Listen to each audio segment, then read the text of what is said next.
G'day. I'm Lola, nutritionist, author, actor, TV presenter, and professional oversharer. This podcast is all about celebrating failure because I believe it's a chance for us to learn, grow, and face our blind spots. Each week, I'll interview a different guest about their highs as well as their lows, all in a bid to inspire us to fearlessly fail.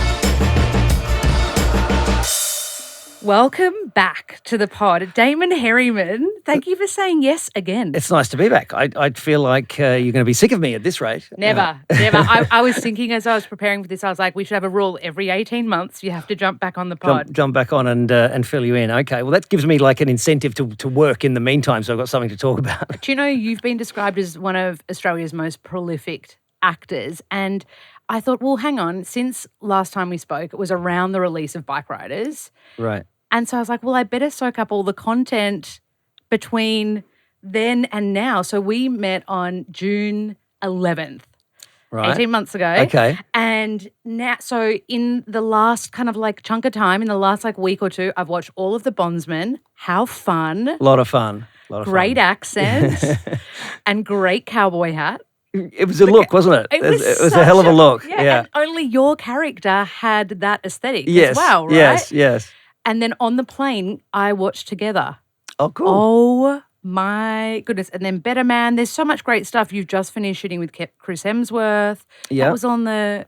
That's a film called Subversion. I actually don't work with Chris directly in it. He's the lead, but also Lily James is the lead. And Lily amazing. James and I worked a lot together. She's lovely. And that's a big sort of action, thrillery submarine movie. In Queensland as well. In Queensland, but all set in America. So it's one of those ones where the Americans come over here and which is a good thing. Hopefully they keep doing that because it's great for our industry to, you know. Well, and the cool thing is you've got a little bit of locked-in Australian time now because I do. of the play art. Okay, so I've done a little deep dive. Funny, snappy, 90 minutes. Yes. You play Serge. Mm-hmm. So is the premise essentially you buy a white painting, Yeah. a white piece of art? Yeah, so it's basically the setup is you meet these three friends for 15 years, tight buddies, and one of them who I play, Serge, is a bit of a snob. He buys and is very proud of the purchase of a large square painting that is essentially just white. I mean, he's obsessed with it not being white. I mean, he keeps arguing it's not white, but the audience, this is where a lot of the humour comes from, the audience can see that it is white. But he's like, no, there is a little red in there, there's some grey, there are some lines. And basically it's that thing of going, you just don't get it. You just don't get it. Yeah. And what's so clever about the play is you kind of realise when you've read it a couple of times, it's in this particular play, it's about a friendship falling apart over the egos and so forth around, you know, taste and someone's choice, someone's life choice. In this case, it's this white painting, but it could be, you know, a car someone bought, like it spent too much money on. Bottle of wine. It could be a new partner. It could be your mate's new girlfriend that you're like, I don't like her. I've got to be honest, I don't like. And then what that can do, because it essentially, no one likes to be told that their taste is bad, no matter what their taste is. Yeah. So it's a really funny, clever play. Just watching this friendship disintegrate. And it's because we've seen you a lot on screens, like whether it be film or telly.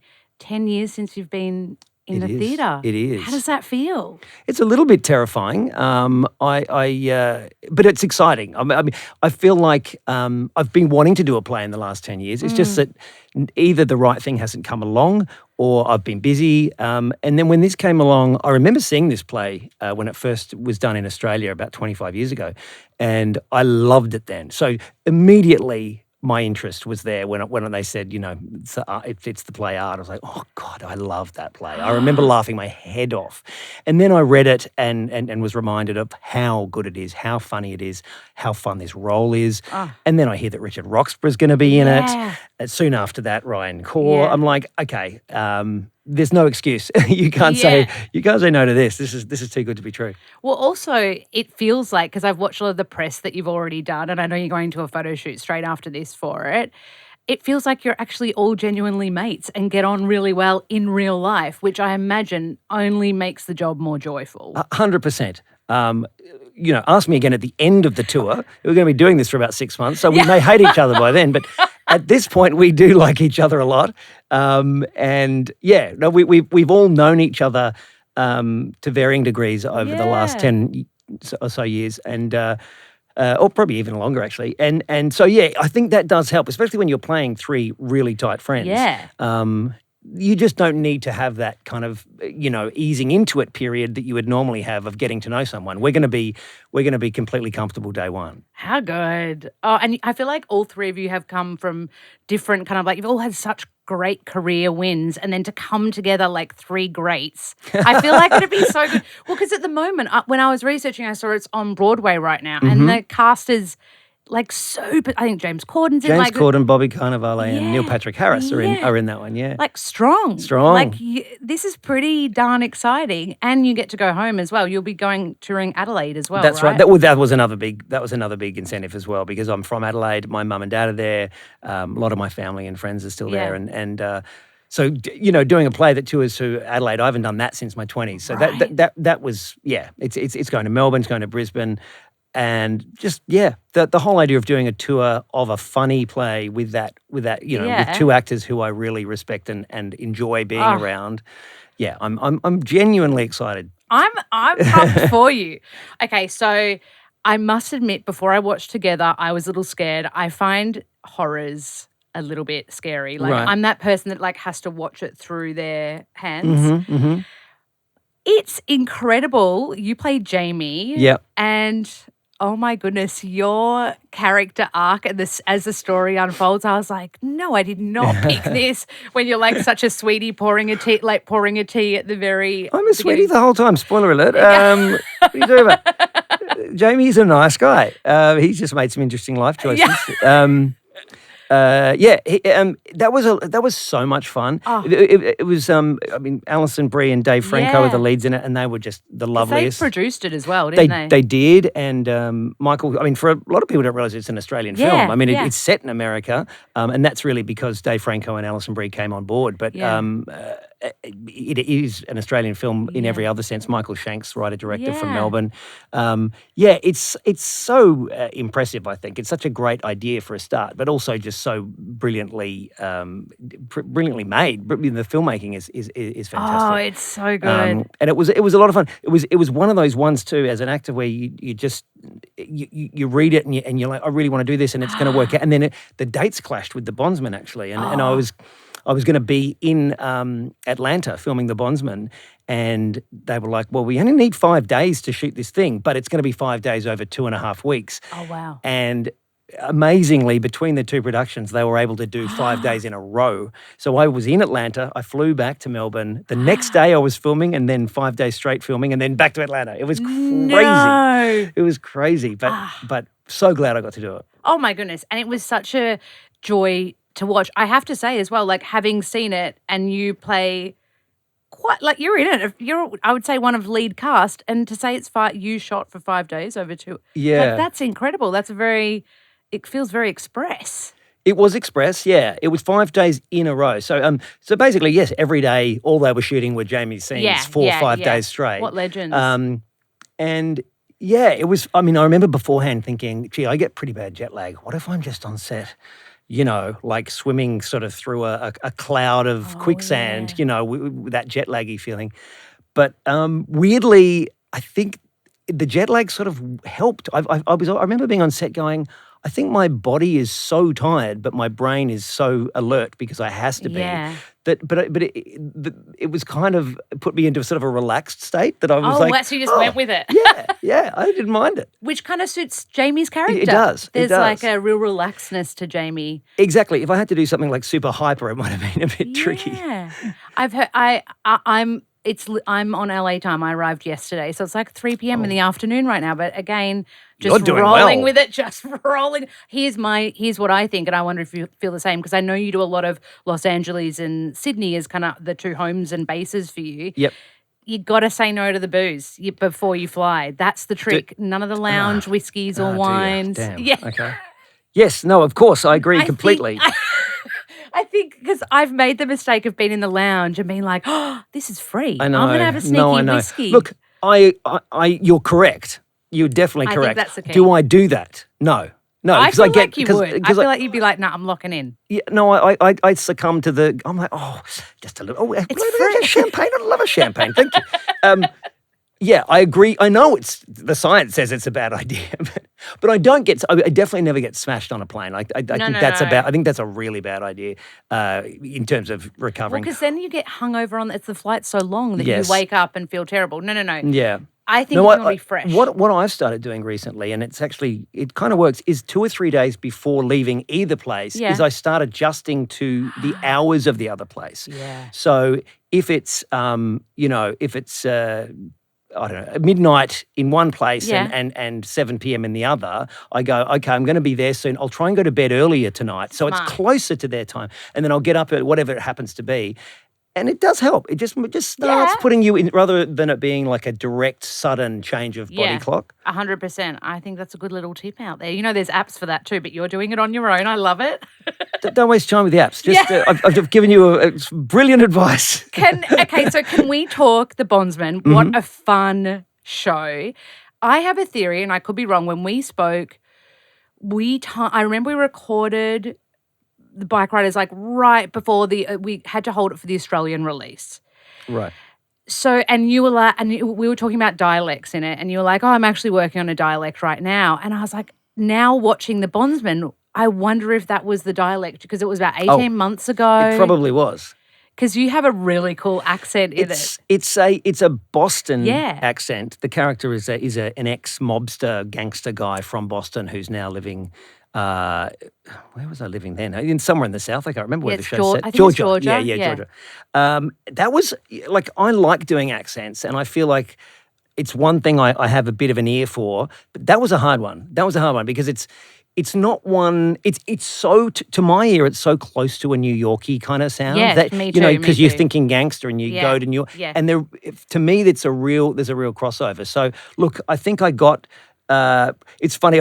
There were a couple of reviews that said that Damon Herriman's Boston accent is not good, except in the Boston newspaper, it got the accent got a good review. Okay, well that's all so you need to I trust. just wanted to grab that review and send it to all the other ones. Going, your Boston accent was terrible. That's all you need to trust. If a true Bostonite. That's what I was going with. Yeah. I also love that your character was obsessed with the Red Sox, and like there are all these fun little like nuances. Right. As you know, a lot of like actors listen to this pod. Do you work with dialect coaches when a job or an audition like that comes along? Certainly for an accent that I don't know well. If I don't know it at all or if I don't know it well, 100%. I mean, on a show like that, they get you a dialect coach anyway.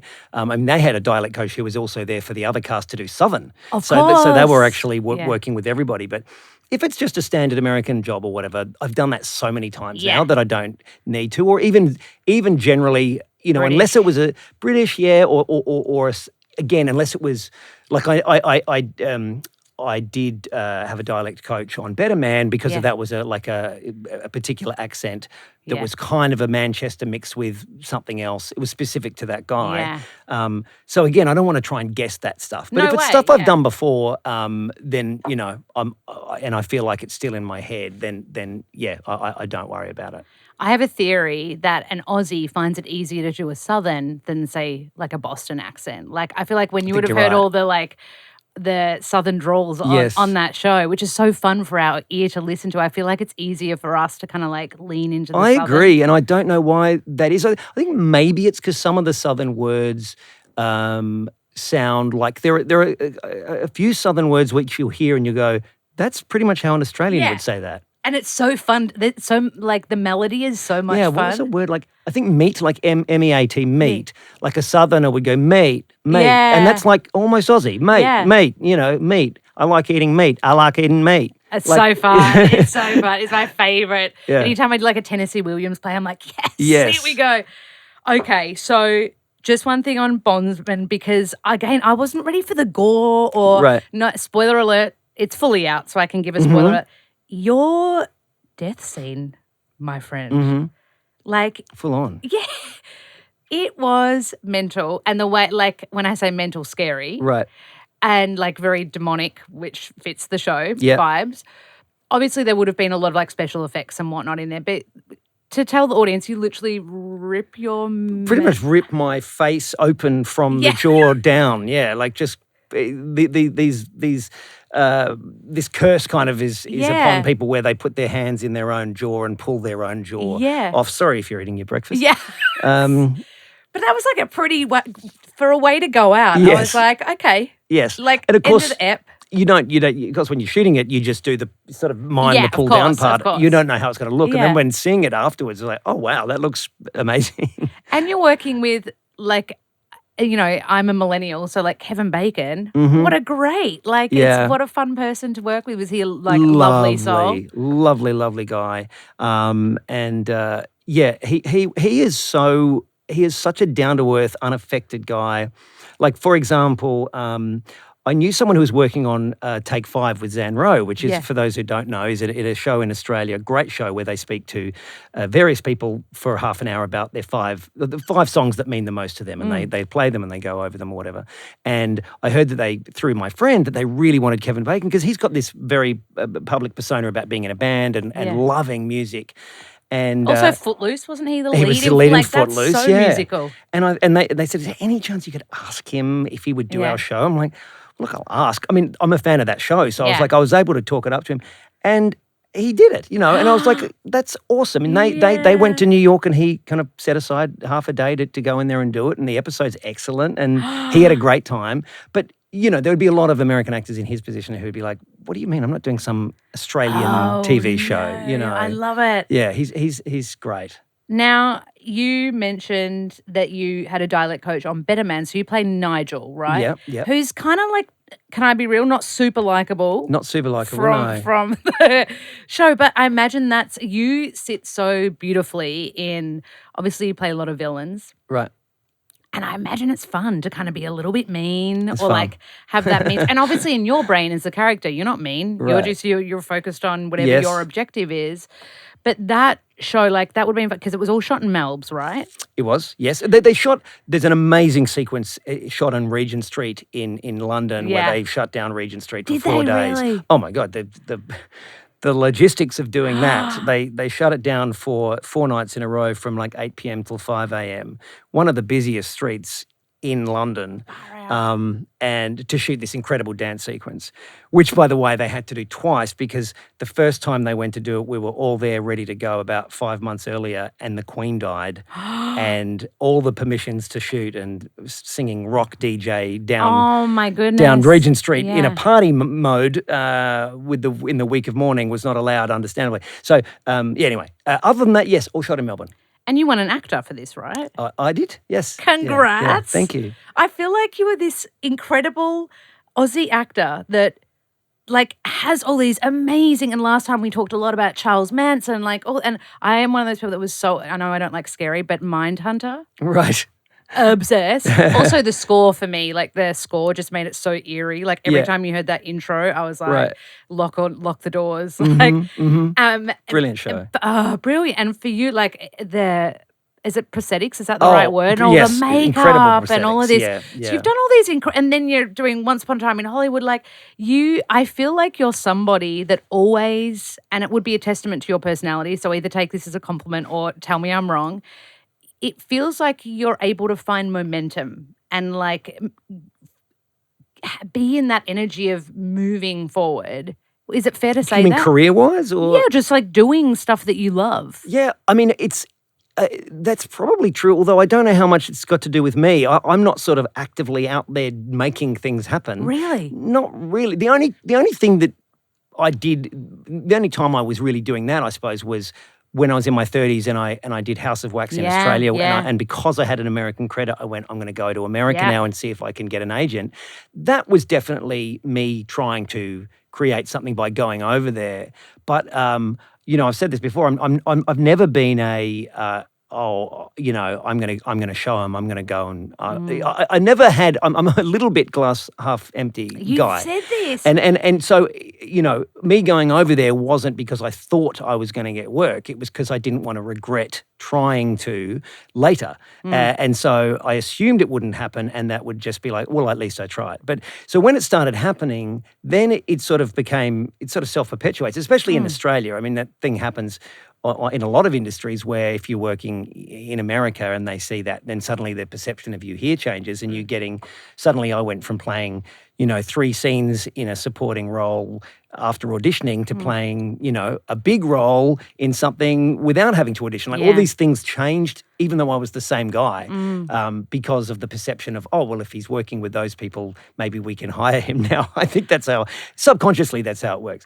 How interesting. Yeah, Perception but is fascinating in terms of looking like, oh, there's like a drive or I think that's just what can happen sometimes if you get enough jobs that people like, or people respect the particular thing you were in, then you become one of the people that they think of next time. Yeah. And I remember spending most of my career wondering how you become one of those people that they think of next time. It's something like that. It's not really anything I'm particularly doing. I'm just sort of hanging out and then go, and sometimes you're like, wow, there's nothing coming up after this job. I don't know what's going to happen. And a few months can pass. But then so far, touch wood, it's something else has come along. Oh, I love it.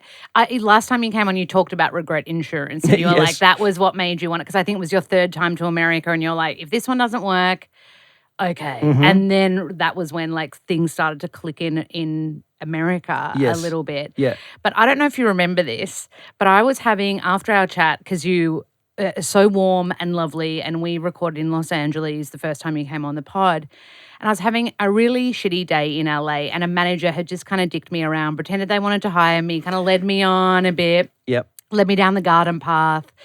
And I just felt completely defeated. And I felt like I was in this like LA grind, and it felt like I was kind of like, and this sounds very, very full on, but like I just felt like I was throwing my head against a brick wall. I was just like, I don't know what, I'm in class, I'm networking, I'm going to all the places everyone says to go.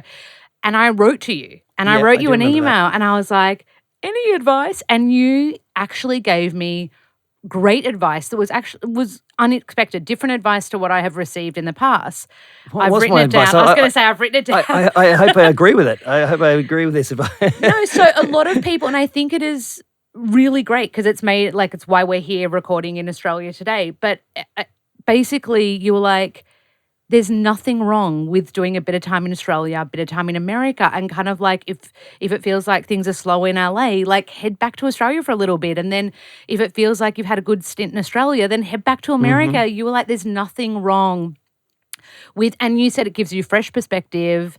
Also, you and I both know Los Angeles is such a financial, like it's like a coffee is like $8. It's mental, right? And then there's an ease to Australia as well, just with living and security and all those kind of things. And so your advice was like, do a bit of split time, which I'd been given the opposite advice by everyone, like, stick it out, buckle in, LA is hard. Yeah, like, it's interesting. I know the pavement. And so you've done that. Since then. This is my second time back in Australia this year, and I've just followed I've been like, oh, there's a really cool opportunity. Let's go and do that thing. Yeah, great. And then you go back to America, and I'm somebody that holds on quite tight to things I care about. And so you go back with a little bit less like squeezing things and more just like letting them unfold and being open. I feel like that sounds all very hippy-dippy, I know. No, but you also just have a nice little reset as well. Yeah. It's like you're not, the grind can't feel like a grind if you get a break from it. Like if you're back in Australia, it's like, it's a reset. And then when you go back over there, you kind of get a bit excited again and go, oh, I'm back. Rather than it just being like, oh, here's another day. What is going to happen, Yeah. LA can feel like a beast some days. Like it can feel like just little things like you'll be parking somewhere and there's like 6 different versions of parking signs, like it's just, or street sweepers, or like there are little things, or you're always like hyper aware. And I don't know, I just find I love LA. Like LA is my home right now. Yeah. But it was so refreshing, the advice you gave, which is like never feel bad about like going home and doing some stuff in Australia. And so thank you. You actually, when you wrote me, and you wrote a really beautiful, like it was a pretty long email, and I cried in a good way. Like I felt like less alone. And I think that's one thing about LA. It can feel a bit alone when you're auditioning and you're not getting responses. And I know it can, and I know other actors listen to this, and I'm sure they would feel that way anywhere they're auditioning, but it's just really nice to know that, hey, everyone feels that way every now and then. And you kind of gave me a really nice little sweet email. So thank you for that. Oh, well, my pleasure. No, truly. And we are going to run out of time if I keep chatting your ear off. But for actors that do listen to this, if there's like a little bit of advice, like we're recording this at the end of the year. It's going to come out early next year though.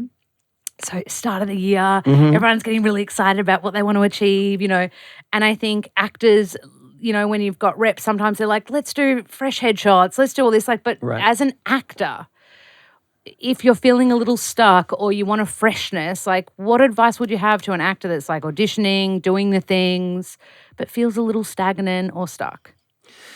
Yeah, look, I mean, I think I can only speak for myself and how I avoided that. I don't know if I avoided that consciously or just the way that kind of the circumstances went. But, as an actor in my 20s, I was also working in an office. And I'm not saying, so there's your advice, go out and work in an office. Yeah. But having it's a bit like the thing of splitting the time between LA and Sydney. It's like, if your mind isn't completely locked on, it's all LA all the time. And if your mind isn't completely locked on, it's acting all day, every day. What am I doing? Why isn't the agent calling? It just does make you can just relax a bit, and I think just your mental health is just generally better because it's not an obsession. It's just, that's what I am. I'm an actor. But, I also want to pay the rent, and I also want to, I would have, in my 20s I had actor friends, but I had at least half of my friends weren't even in the industry. So I don't know. I think to not. It's probably, again, the opposite of advice of what some people say. You hear some people say, read a new play every day when you're an actor. And I'm like, oh, God, that sounds so much hard work. Read a new play every day? I've had that feedback. Yeah. I'm like, I can't. That would make me hate acting if I had to read a new play every day. Yeah. For me, I'm saying, try and not do that and have a life that's outside of that. Yeah. And, just realize, also just remind yourself it's very hard, and I totally get that it's hard to take this in, but when you're in your 20s and you've maybe just come out of an acting school, or you've just decided to be an actor and that's what you want to do, you want it to happen now, and you're also being reminded of who it is happening for right now. You're seeing them, you're reading about their success, and every time you read it, a small part of you dies because you think, that's not me. Why isn't it happening to me? But what I tend to say, because it is how the kind of the journey of it all went for me, is don't feel like it has to happen this second. I honestly didn't have the career I have now started happening in about 40 for me. Now that doesn't mean I'm saying to someone who's 23, don't worry, wait 17 years and it might kick in, because no one wants to hear that, and it's probably going to kick in before then anyway. But all I'm saying is, don't be obsessed with it has to happen tomorrow. It can for some people. It's so random, this job. It's like the success that people have is mostly luck and timing. And if you didn't happen to walk into that room at that one time and meet that one person who was making that one film, and you looked just like how they had imagined, all these things that there's so many sliding doors moments, and it's a lot of luck and timing, but just don't feel like it. Live a life outside of being an actor is my advice. Such good advice. Also, I've heard you say the career you had in your 30s and versus the career you had in your 40s, even though it's the exact same actor, exact same human, but like that's when it just felt like it went up a whole notch. And look at your body of what, like, it is so much. You are honestly, and I say this with my hand on my heart, like such a joy to research, because you've done all this incredible stuff, but it's fun to watch you from like House of Wax, right, and then Dewey, and like it's just So congratulations to everything that you've done. Thanks. I have one more thing I just want to say, and it's like I feel like you love what you do, and I saw you get interviewed about working on Once Upon a Time in Hollywood, and often apparently Quentin would say, and this is what you said, let's do one more take because we love making movies. Yeah, and I feel like that kind of sums up why why chase this creative, passionate thing. Like you love it, right? Yeah. Well, it's how lucky to get to do this. Yeah. You basically get to stay. You don't have to grow up to some degree. Yeah. It's like you're playing. Yeah. You're playing like you were playing characters, putting your grandfather's clothes on when you were 6 and trying to pretend to be an old man. You're still doing that, and someone's paying you for it, and you're meeting all these fun people. And is it hard sometimes? Yeah, it's really hard sometimes. Yeah. But overall, if you can make a career of this, it doesn't get much better, I don't think. What is for you as well, because you're about to do theatre, go into this big theatre run, and then you've got this body of film and television work. They're different, very different experiences. Mm-hmm. Like theatre run, you're getting like these long, like rehearsal time, tech runs. Yep. It's a different beast. Whereas depending on who's directing, I'm sure you might get like 5 takes of something versus, I think Mindhunter, didn't you do like 100 takes? Oh, it wasn't 100 takes. I think it was about 100 shots or something. Isn't that but it was about 15, around 15 takes for every setup of a shot. It was a lot, yeah. So you're going to say like the difference between that and theatre? Yeah, they're different, completely different beasts. Yeah, right? yeah. They are and they aren't. You get obviously weeks of rehearsal with theatre, which you don't ever rarely do with a film or TV. And you essentially get a lot of takes, but only one take per audience. You're on doing it the one time for each audience, and you can't stop and start and say, "Can we do that again?" That's all pretty terrifying, I find. I think most actors find that a part of it that I hope I remember it. I hope I remember my lines is a thing that is a much bigger deal when you're doing theatre. But otherwise, I don't know. I tend to. I think it's film acting but louder for me. That's a simple way to put it. I think yes, you can make bigger gestures on stage and things, of course, that people will buy because they're not. Then it's not a camera right up close to your face. But essentially. I don't sort of make a huge difference in adjusting the way I would play the character. It's just, a little degree bigger, but it's essentially the same thing for me. Does having a live audience though and getting that you're getting feedback at any moment. Yeah.